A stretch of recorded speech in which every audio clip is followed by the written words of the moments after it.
Alors l'aventure Sponsorize a débuté donc en 2007 grâce à un postulat de base qui a été de prendre les outils financiers de calcul de retour sur investissement au monde du marketing. Parce que nous sommes avec mon associé Monsieur De Winter issus de cette lignée HEC et lorsqu'on a créé la société on s'est rendu compte que dans le domaine du marketing peu de mesures étaient faites. Donc notre premier client a été l'Eurofoot 2008, donc une belle aventure qui s'est faite à Genève et à Bâle avec notre premier client qui a été l'entreprise Dell, donc les constructeurs d'ordinateurs et Intel qui font les processus, qui nous ont donné comme joli challenge d'assurer leur présence à Bâle et à Genève. Donc pour ces premiers clients, on a eu l'opportunité de développer nos solutions de mise en place de campagne et également de calcul de ROI sur ce qui a été mené. Ça a été un joli succès.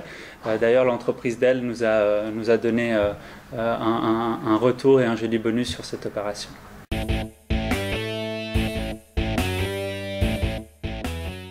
Donc l'originalité du positionnement du cabinet Sponsorize, ça a été de créer le Cercle Suisse de Sponsoring, qui est un regroupement d'entreprises actives dans le domaine du marketing et du sponsoring pour traiter de problématiques communes et d'outils au final de sponsoring. Donc pour ce faire, on a créé une communauté de pratique.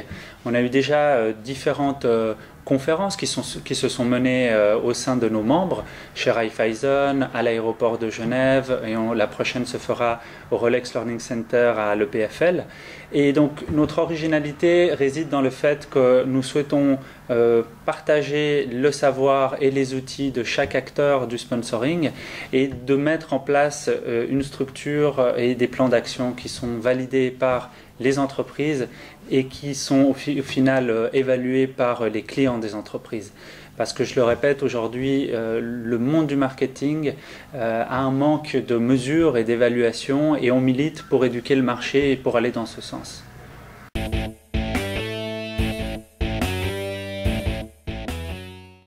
Donc la particularité de l'entreprise réside sur la mise en place d'une campagne marketing qui soit coordonnée sur tous ces canaux d'activation, donc aussi bien le web, l'événementiel, la publicité classique, l'hospitalité. Donc nous prenons l'ensemble des canaux de communication à disposition de l'entreprise avec deux objectifs principaux, l'acquisition et la fidélisation de clientèle.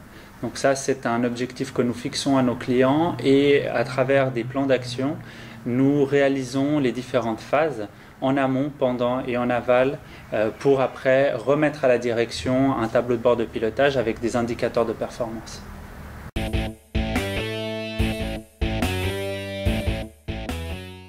Donc l'étape la plus compliquée dans cette belle aventure entrepreneuriale, ça a été à peu près à l'année, une fois que nous avons donc lancé l'entreprise avec ce premier mandat qui a été l'Eurofoot 2008. Sous l'euphorie, nous avons créé la SARL, nous nous sommes pris des bureaux avec mon associé et on s'est rendu compte que après ce gros événement, les clients ne venaient pas. Donc on a eu une période de doute où on a dû aller sortir de nos bureaux, aller vers les gens, rencontrer des gens. On nous dit toujours que les problèmes viennent de l'intérieur et les solutions de l'extérieur, et c'est vrai. On a été se faire connaître et ça a été une période très challenging, mais une période aussi riche en enseignements. Et aujourd'hui, l'entreprise a plus de 5 ans. Et je pense que c'est aussi grâce à cette période-là et à notre réactivité qu'aujourd'hui on peut anticiper et mieux anticiper ces moments un peu plus compliqués.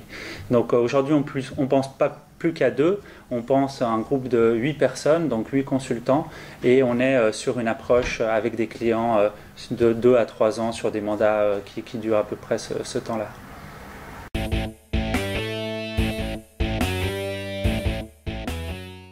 Donc le conseil que je donnerais à un entrepreneur ou une entrepreneuse qui souhaiterait se lancer, c'est de se lancer. Parce qu'on attend souvent le bon moment, la bonne idée, et le bon moment et la bonne idée arrivent en se lançant. Donc c'est en rentrant sur le marché, en faisant des erreurs, que l'on apprend. Et donc n'ayez pas peur de faire des erreurs, lancez-vous, il n'y a personne qui ne fait pas d'erreurs. Donc le conseil de base, c'est oser, et vous verrez que c'est beaucoup plus facile qu'on ne le pense.